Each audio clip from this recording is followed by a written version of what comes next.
Hello everyone, आपका स्वागत है मेरे चैनल जयेश एकेडमी में। आज हम होम साइंस यानी गृह विज्ञान के टॉप 20 क्वेश्चन को लेकर के आए हैं जो आने वाले किसी भी टीचिंग एग्जाम के लिए काफी महत्वपूर्ण है। तो चलिए वीडियो की शुरुआत करते हैं। आज का जो पहला क्वेश्चन है, व्यक्तित्व विकास का सामाजिक मनोवैज्ञानिक सिद्धांत किसने दिया था। जो व्यक्तित्व विकास का सामाजिक और मनोवैज्ञानिक सिद्धांत है वो किसने दिया था। ऑप्शन पहला है सिगमंड फ्राइड ने, दूसरा ऑप्शन है मैस्लो ने, तीसरा ऑप्शन है एरिक्सन ने और चौथा है कोहलबर्ग ने। व्यक्तित्व विकास का सामाजिक और मनोवैज्ञानिक सिद्धांत जो देने वाले व्यक्ति थे उनका नाम था Ericsson. Third option is the right answer. अगला क्वेश्चन है, गृह प्रबंध का मुख्य उद्देश्य क्या है। गृह प्रबंध का मुख्य उद्देश्य क्या है। ऑप्शन पहला है धन बचाना, दूसरा ऑप्शन है घर सजाना, तीसरा ऑप्शन है संसाधनों का इष्टतम उपयोग और चौथा है भोजन पकाना। गृह प्रबंध का जो मुख्य उद्देश्य है वो है संसाधनों का इष्टतम उपयोग। Third option is the right answer.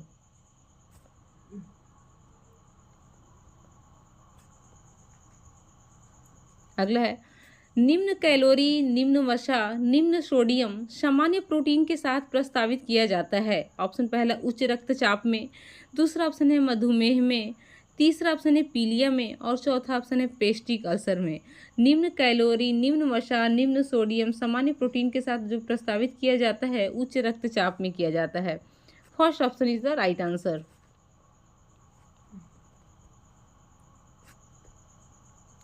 अगला क्वेश्चन है, शाकाहारी आहार में सामान्यतः कमी होती है। जो शाकाहारी व्यक्ति होते हैं उनमें सामान्यतः किसकी कमी होती है। ऑप्शन पहला है रेशे की, दूसरा ऑप्शन है संतृप्त वर्षीय अम्ल की, तीसरा ऑप्शन है असंतृप्त वर्षीय अम्ल की और चौथा है विटामिन सी की।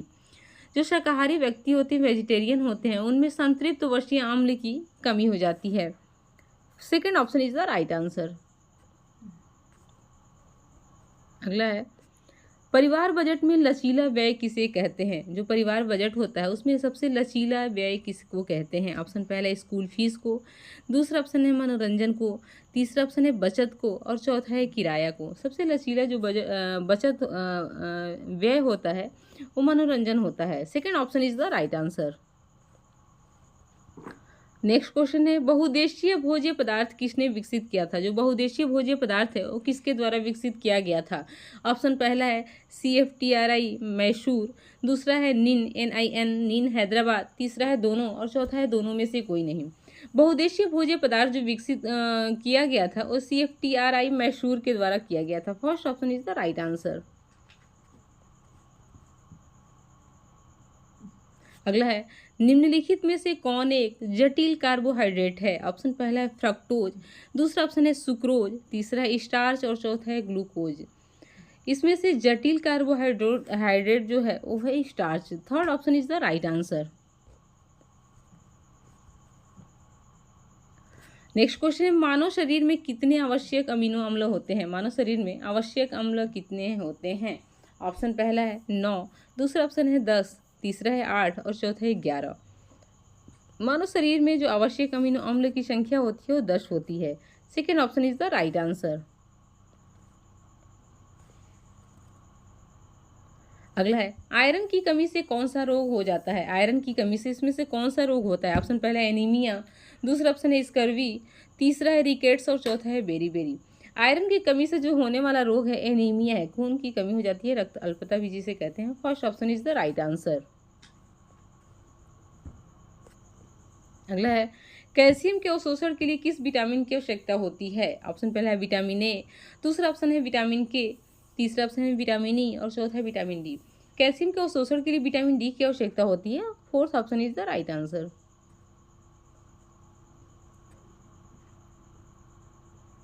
अगला है, आहारीय रेशे फाइबर का मुख्य लाभ क्या है। जो आहारीय रेशा होता है फाइबर, उसका मुख्य लाभ क्या है। ऑप्शन पहला है प्रोटीन संश्लेषण, दूसरा ऑप्शन है हड्डियों को मजबूत बनाना, तीसरा है कोलेस्ट्रॉल कम करना और चौथा है ऊर्जा प्रदान करना। आहारीय रेशे फाइबर का जो मुख्य लाभ होता है वो कोलेस्ट्रॉल कम करना होता है। Third option is the right answer.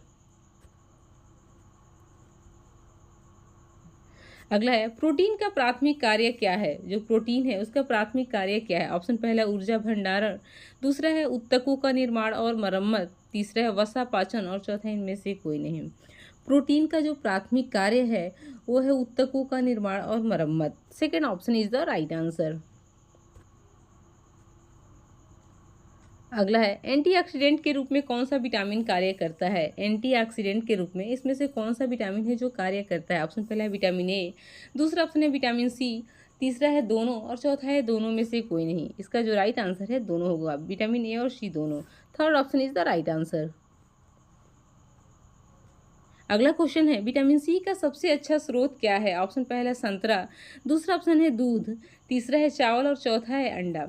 Vitamin C का इसमें सबसे अच्छा स्रोत जो है संतरा है, खट्टे फलों में पाया जाता है। First option is the right answer. अगला है ऑस्टियोपोरोसिस का मुख्य कारण क्या है। ऑस्टियोपोरोसिस का मुख्य कारण क्या है। ऑप्शन पहला आयरन की कमी, दूसरा ऑप्शन है कैल्शियम की कमी, तीसरा ऑप्शन है प्रोटीन की कमी और चौथा है विटामिन ए की कमी। ऑस्टियोपोरोसिस का मुख्य कारण जो है कैल्शियम की कमी होता है, विटामिन डी की कमी के कारण ऑस्टियोपोरोसिस होता है। Second option is the right answer. अगला है मानव शरीर की सबसे बड़ी अंतःस्रावी ग्रंथि कौन सी। इसमें से कौन सी ग्रंथि है जो मानव शरीर की सबसे बड़ी अंतःस्रावी ग्रंथि है। ऑप्शन पहला है यकृत, दूसरा ऑप्शन है अग्नाशय, तीसरा है थायराइड और चौथा इनमें से कोई नहीं। मानव शरीर की सबसे बड़ी अंतःस्रावी जो ग्रंथि है थायराइड है। Third option is the right answer.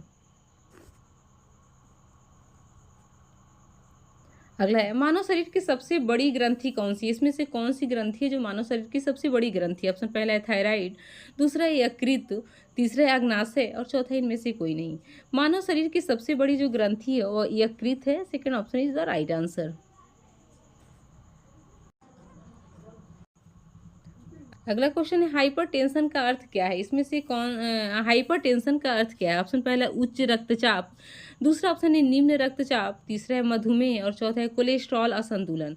Hypertension का जो अर्थ होता है उच्च रक्तचाप होता है। First option is the right answer. अगला है मानव शरीर में रक्त का शुद्धिकरण किस अंग द्वारा होता है। जो रक्त का शुद्धिकरण होता है मानव शरीर में वो किस अंग के द्वारा होता है। ऑप्शन पहला हृदय, दूसरा ऑप्शन है फेफड़े, तीसरा है गुर्दे और चौथे यकृत। मानव शरीर में रक्त का जो शुद्धिकरण होता है गुर्दा के द्वारा होता है। Third option is the right answer. अगला तथा लास्ट क्वेश्चन है आयोडीन की कमी का साधारण लक्ष्य क्या है। आयोडीन की कमी जब हो जाती है तो उसका साधारण लक्ष्य क्या दिखता है। ऑप्शन पहले गले का फूलना, दूसरा है जिगर का बढ़ना, तीसरा है कार्निया का फैल जाना और चौथा है प्रोक्षवी। आयोडीन की कमी से जो होने वाला रोग होता है वो गले का फूलना होता है। First option is the right answer. चलिए वीडियो अच्छा लगा तो इसे लाइक शेयर और अगर चैनल पर नए हैं तो सब्सक्राइब करना ना भूलें। Okay, thank you.